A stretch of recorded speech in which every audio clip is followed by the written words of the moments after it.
Hey, hello, how are you? Hope you are doing great. I've recently had my second modification done to my 2025 GT. To me, an extremely important first modification over most anything else. It is a bit expensive, but so is a catback exhaust and other fun sports car mods.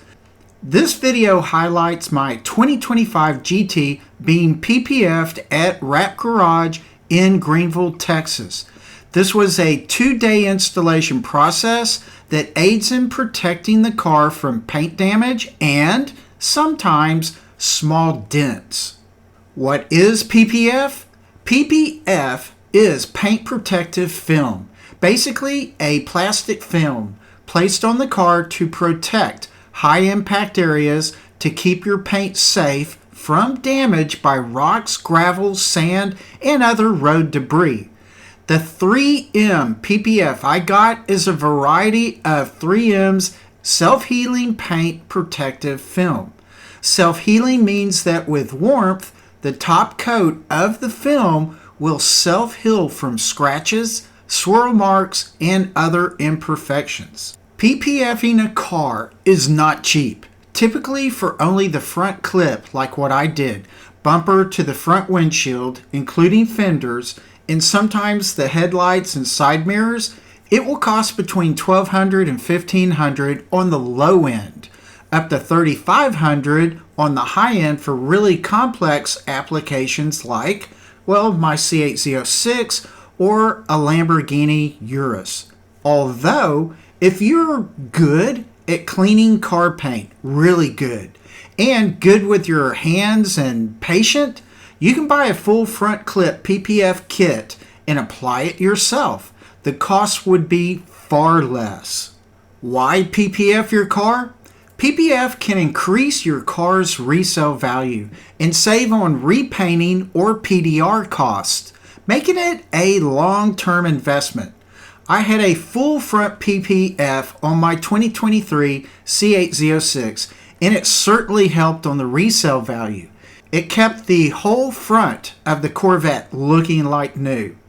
I also really like how much easier it is to clean the front of my cars, especially when cleaning off those super sticky bug splats that actually leave paint deformities.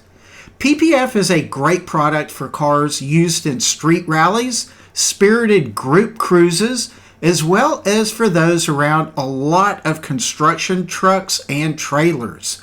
I want to add that PPF of the front of your car is considered by many to be better than having a removable car bra. It's virtually invisible and protects much better. Bras are known for causing paint damage. Plus, bras are simply an older method that looks outdated.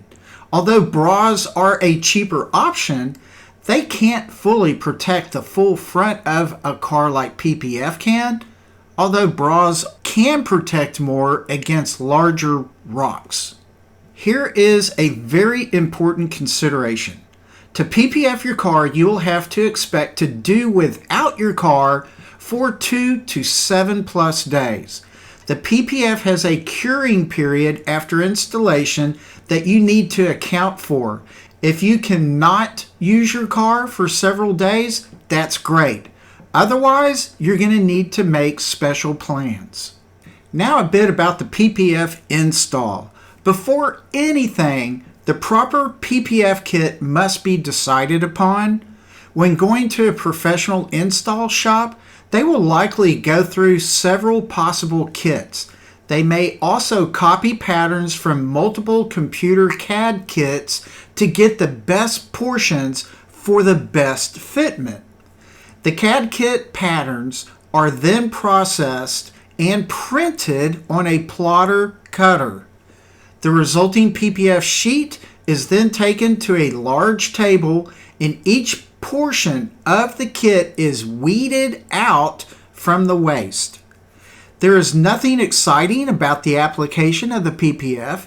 The paint and plastic parts that will have the PPF applied are thoroughly cleaned. Alcohol and clay bar are used.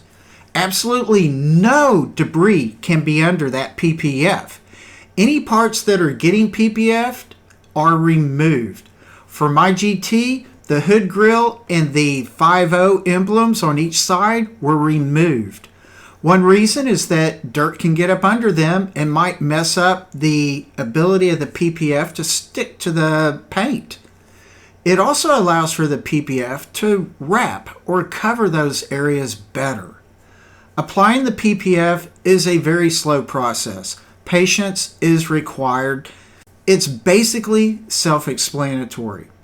After the PPF is applied, it has to cure. The curing process is required for the adhesive layer to fully bond to the vehicle's paint and allow for moisture to bubble up and get evaporated. This process can take 24 to 48 hours initially for that first bonding, 2 to 4 days for full curing, ensuring that the film reaches maximum adhesion, clarity, and protection. You absolutely must wait about 2 good warm temperature days for the initial cure process to complete. I have been told that it is important to let the PPF cure for a solid 5 to 7 days, and that's importantly relative to warmer weather. Also, during the curing period, never wash the car for about 5 to 7 days. Avoid harsh driving conditions such as high speeds and heavy rain. Keep the car in warmth, like a warm garage or in the sun. Never touch or poke the film to remove the bubbles. My GT sat in the garage of Wrap Garage for about 24 hours before I picked it up. So did my C8 Z06. Then I drove them home, and in this case the GT home, as slow as possible, keeping in the slow lane of the highway, then taking back roads on my hour-and-a-half drive home. Now it will sit in the garage for a good 5 to 7 days, just as my Z06 did. That's really it for the PPF of my GT, and some good information for you to think about. You can see my C8 Z06 getting wrapped and information I have from that in a previous video. Thank you so much for watching. Please subscribe and like. That seriously helps, and I really do appreciate it. And with that, please relax, take it easy, be a motoring fanatic on your Road Odyssey, and I will see you later. Bye.